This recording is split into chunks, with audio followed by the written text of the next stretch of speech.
So, this is a novel called Death, an Inside Story, a book for all those who shall die, Sadhguru, from the New York Times best selling author. तो देखते हैं इसको. इसमें chapter 1 है what is death, chapter 2 the process of death, chapter 3 the quality of death, can death be hacked, Mahasamadhi, then part 2 the gracefulness of death. Part 1 था life and death in one breath.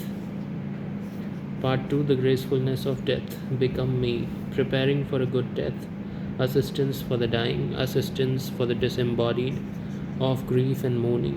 Part 3 Life After Death, The Dark One. Chapter 10 The Life of a Ghost, The Riddle of Reincarnation, Finally Round. तो इसमें मतलब कितने हैं? There are 3 parts. Part 1 Life and Death in One Breath, The Gracefulness of Death, and Life After Death. So let's start with introduction. Death blow, an introduction. We all want to live well when it is time, die well too. This is the essence of most human aspirations. Within this much, if not most, of human endeavor is dedicated to living well, and the outcome reflects it. Humans have achieved much in terms of living well. We have managed to acquire more comfort and convenience than any other generation in the past. However, when it comes to dying well, it cannot be said that we die in any way better than any our ancestors. However, when it comes to dying well, it cannot be said that we die in any way better than our ancestors. Many factors explain why humans were successful with living better, but not dying better. The most significant of them being the disparity between the way we treat life and death in our societies. Everywhere in the world, life is mostly considered a success that is to be sung and celebrated, but death is considered a failure that is to be shunned and mourned. Oddly enough, in the construed dichotomy of life and death, it is life that is four-letter word, not death. Yet in the world, it is death that gets the bad press. Death is a word whose mere utterance can hush dinner conversations. Children are taught never to utter the word at home, unless the god of death chooses to visit, while adults are on a quest to invent overly vogue euphemisms that try to mask the bluntness of the event with vanity. It is said that humans do not know much about death because they do not know much about life in the first place. Death is a brief occurrence at the end of a long life. But even after having lived a full lifetime, people are clueless about simple questions about life, like where did we come from and where are we going? So confusion about death is understandable. However, it must be acknowledged that in recent times, humankind has indeed traveled far from its simplistic understanding that life is God's gift and death is His wrath.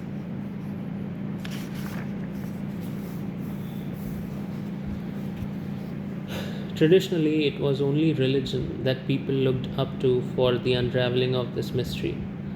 Adjudication of matters related to death and dying was mostly in hands of shamans and priests of various kinds. It was only in the past couple of 100 years, when a slew of medical discoveries began making a considerable impact upon health and mortality on a global scale, that people began turning to modern science for answers on death and dying as well. The success of modern science in dealing with matters of death and dying can be seen in the phenomenal improvement in just two of the key global health parameters, life expectancy and infant mortality. No better testimony to the success of modern medicine is needed than the burgeoning global population of 7.75 billion people on the planet. With this development, modern medicine has firmly dislodged everything else as the final adjudication of all matters of life and death. Modern science, characterized by objectivity and universality, has now enabled people to look at death in ways that were not possible before. However, the blazing trail left behind by modern science is not without its blind spots, dangers, and destruction. One major outcome of death being handled by modern science is what has come to be called the medicalization of death. Death, especially in the more advanced country, is no longer looked at as a natural phenomenon but as a medical condition, with even ordinary life events and conditions being treated as risks and diseases. Death being preceded by excessive and often aggressive medical interventions has become the new norm. Moreover, humans have never been comfortable with their mortal nature, so the success of medical science has only breathed a fresh lease of life to the historic quest for immortality. Riding on the shoulders of modern science, people have now begun to speculate if deathlessness is not in fact the norm, and death an aberration. It has emboldened people to wonder if death is not just one more disease that needs to be conquered, something that our super sleuths in white coats will surely do within our lifetime. Our growing capability to interfere with the fundamental life process has undoubtedly increased our propensity to overdo it. One reason why scientists appear akin to the six blind men studying an elephant, getting parts right while missing the whole, is the keyhole vision of life. Death, just as life, can be understood as having three components.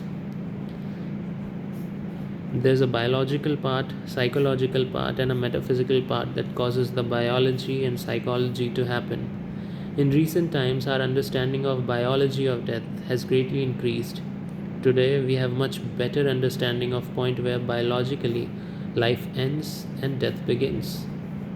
In terms of psychology too, much progress has been made. What makes a person? Is it nature or nurture? What is the role of each? These aspects too are much better understood. But the more profound questions of why death or life happens and how are still largely not understood. Unfortunately, today's science has access to the being only from the point where the body begins to the point where it ends. Science does not even acknowledge the possibility that something could precede life or succeed death. The hypothesis that life is just a chance occurrence in this vast universe of infinite permutations and combinations of factors is riddled with many holes. The simple fact that an unseen force abruptly turns on the biology for a period of time and then turns it off equally abruptly begs a deeper investigation even by the standards of science. While the science stops where the body drops, the religions of the world are full of speculation as to what happens after that, leaving one lost somewhere in the no man's land in between. It is in such times that the presence of a yogi or a mystic like Sadhguru, who draws primarily from an inner experience rather than tradition or scriptures or academic learning, becomes invaluable.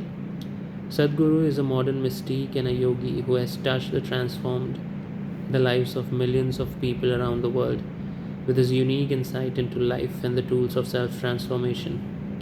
One afternoon, almost 4 decades ago, Sadhguru, then a young man at his cocky best, had a deep spiritual experience that changed his worldview and life entirely. Suddenly, what I had thought all my life was me was all around. I did not know which was me and which was not me.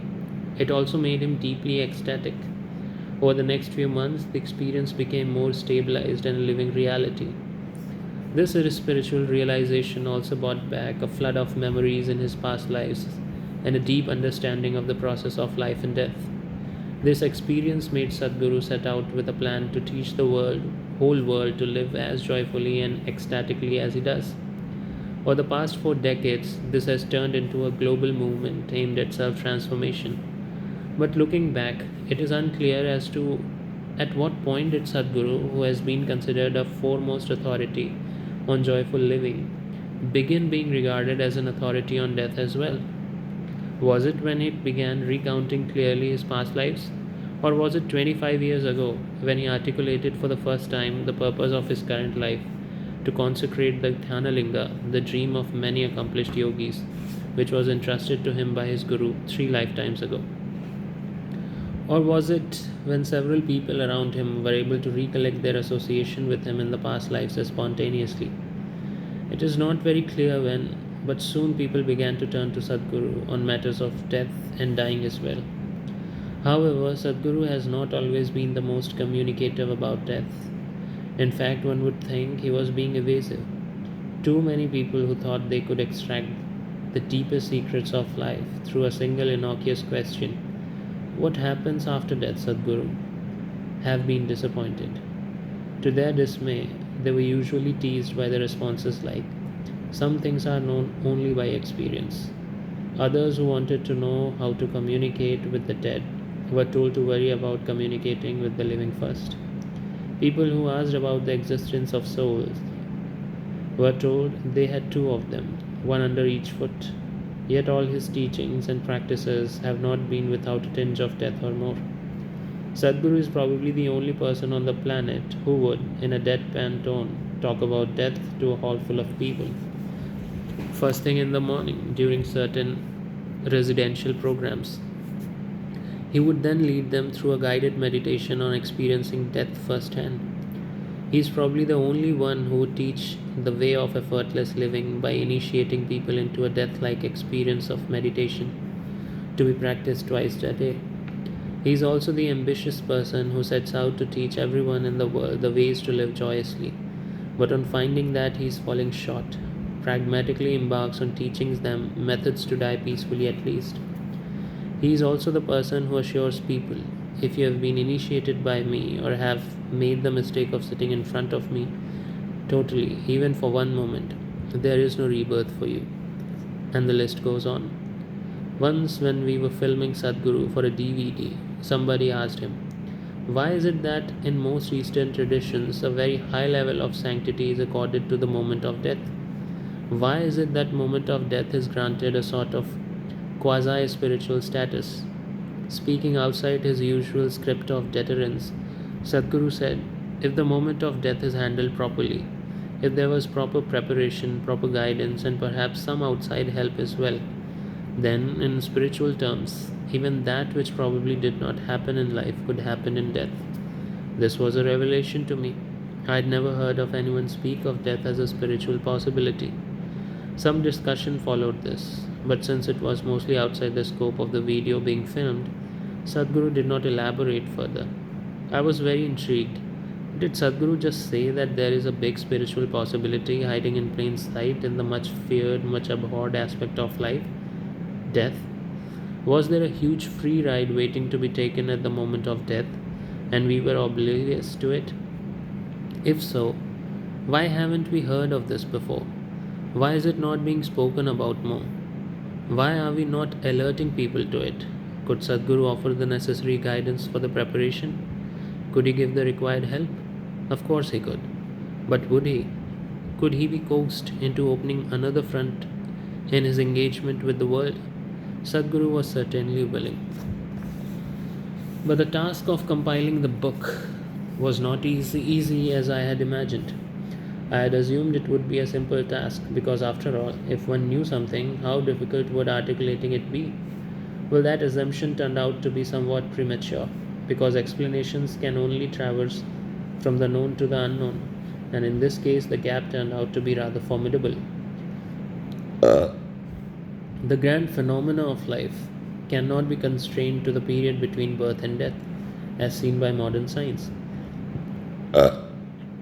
It goes back all the way to the beginning of creation and extends all the way to wherever the creation is heading.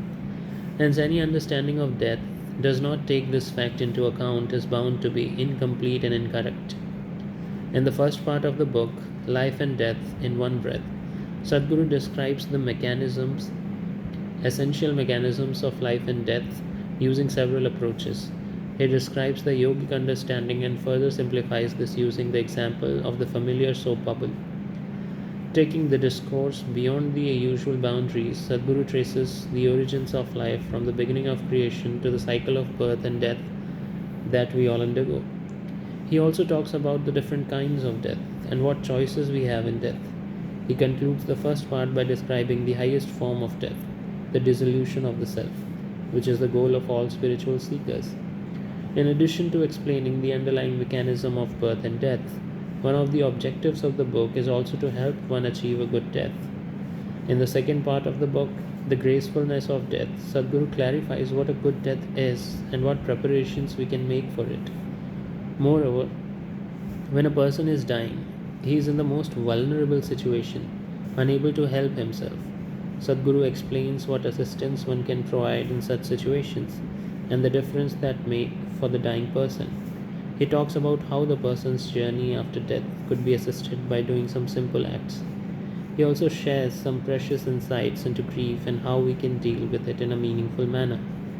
The afterlife is strictly not a part of the process of death and dying, but a byproduct of it. In the third part of the book, Life After Death, Sadhguru offers us insights into this much misunderstood and maligned aspect of life. Here, Sadhguru talks about ghosts and spirits, their origins and their lives, what they can and cannot do to us, and how we can protect ourselves. He also talks about the process of reincarnation, what passes on from one birth to another, and what is lost. He also examines if our previous lives are of any relevance to our present lives at all. In this context, Sadhguru talks about his own past lives and answers the questions people frequently ask him.